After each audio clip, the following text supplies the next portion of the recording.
The fallen angel and the cursed coven, the divine betrayal. Once, she was known as Lilith Aurelia, a celestial soul bound to light, a divine counterpart to the earth angel, Samuel. They were destined to rise together, to guide lost souls to the light, but temptation slithered into her heart like an ancient serpent.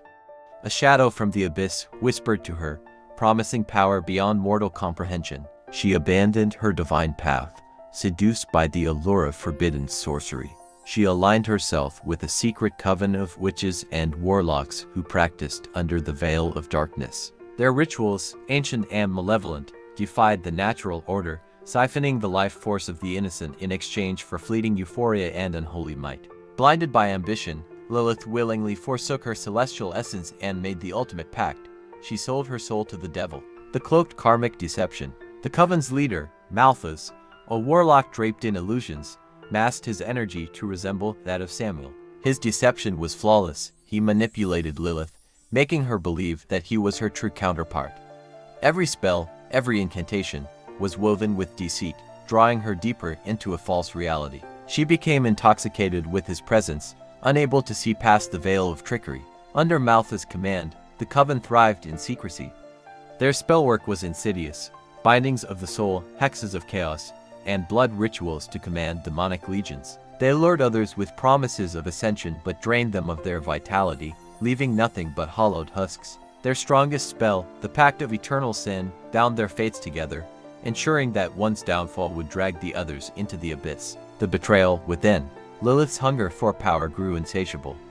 She sought a way to break the limitations of her mortal form, to ascend beyond even Malthus. One fateful night, under the blood moon, she enacted a ritual forbidden even among their own, the soul eclipse rite, a spell meant to devour the essence of an entire coven, making her their god. The ritual required sacrifice her own kin in darkness. Unbeknownst to her, the spell had been tampered with. Malthus had foreseen her betrayal and twisted the incantation. As she chanted the final words, the ground beneath them split, revealing the abyss. Instead of absorbing their power, she became the vessel for their damnation. The souls of the coven, tethered by the Pact of Eternal Sin, were dragged screaming into her body, twisting her essence into something neither mortal nor divine. A curse was laid upon her. She would walk the earth forever, never to know peace, never to taste true power, always chasing a fleeting temptation that would never be fulfilled. The karmic wrath unleashed, but divine justice is inevitable. Samuel had never ceased his search for her. Guided by celestial forces, he found what remained of Lilith. Where once stood his divine partner, now remained only a hollow shade of her former self, tormented by the very tower she sought to control. The remnants of the coven, now mere phantoms, clung to her, their suffering eternal, their whispers a constant torment. Samuel did not seek vengeance, only truth.